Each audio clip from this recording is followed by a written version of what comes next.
कमर में छिप जाए। और दुल्हे राजा के छोटे भाई का आग्रह है कि शिल्पी जी 3 काठा धनिया बो दिया ये जान। अभी सुनाई नहीं है। फिर से फरमाइश आपका इतना गाना वो हिट है। अच्छा। पवन जी के साथ इतने लोग उसको पसंद करते हैं घर घर में कि जाता नहीं हम परदेश में करे। ओहो हट सोना करिया हो जा कि जाए के ना पड़े बाजार से आवे।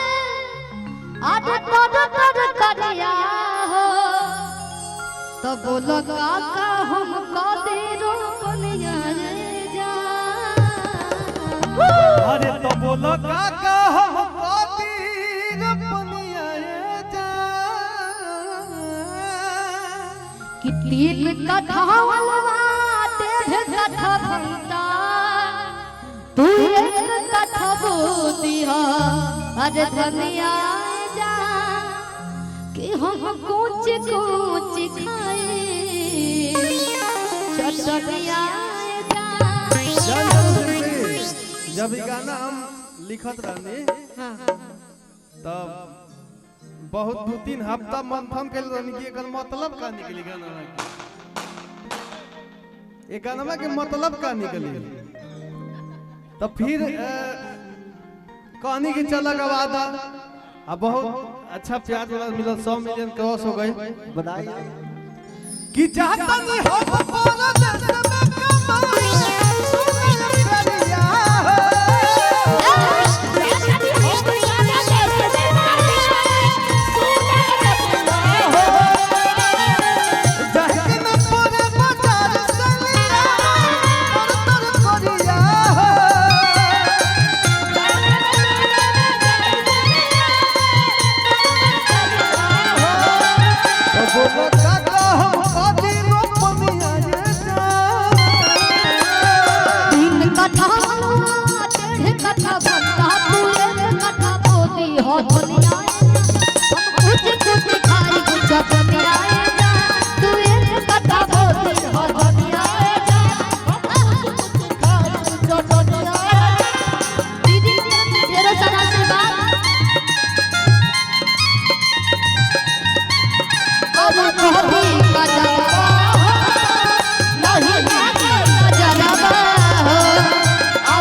देखो बाजारे ना जाएगा परिवार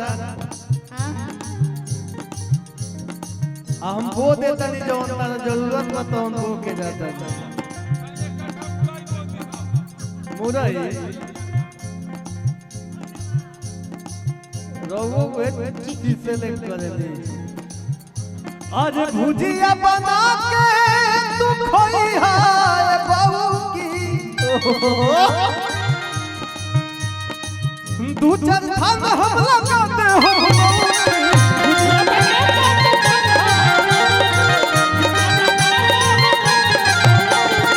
सुनी घेवड़ा कबैले तरोई हो राजा जई हो तू हमरा लबोई हो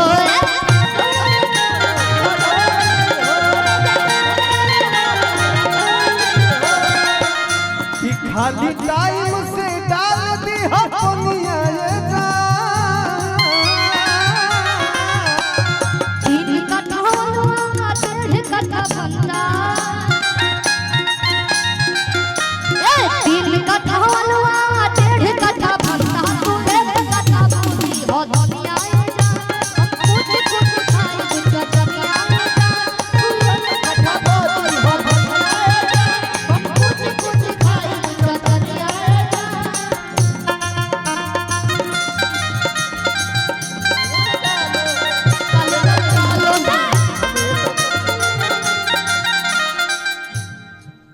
आई देखिए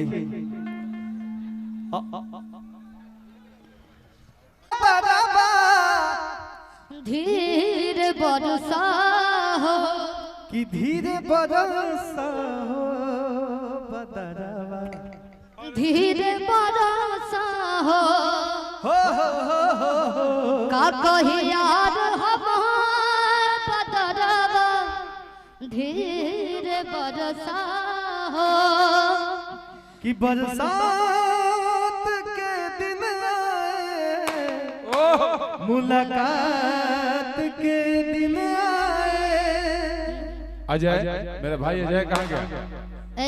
हे मानव नच आई बाहर बाराती में ओहो गोली चले ऐसे ही गाते थे गोली चले लाई हराती में जा जा अरे हिलाई बे कमरिया मिली नमर हाय आइए कुणाल भाई फोटो ले लेंगे। आज साटा के पैसा बिहान दे बका ए मालिक न मालिक जान बका कि ए मालिक के पैसा बिहान दे बका ए मालिक न मालिक हां एगो गाना प्रदीप बना दिया सवेरे। वाह एक मिनट बहुत बहुत भैया धन्यवाद। सेल्फी जी मेरा भाई हम थोड़ा सेल्फी ले ले लोग साथ फोटो फोटो ले बेटा। कि जब दुनिया में कोई सीना तान के होई ओहो बुझी है उछा पर सिवान के होई। वाह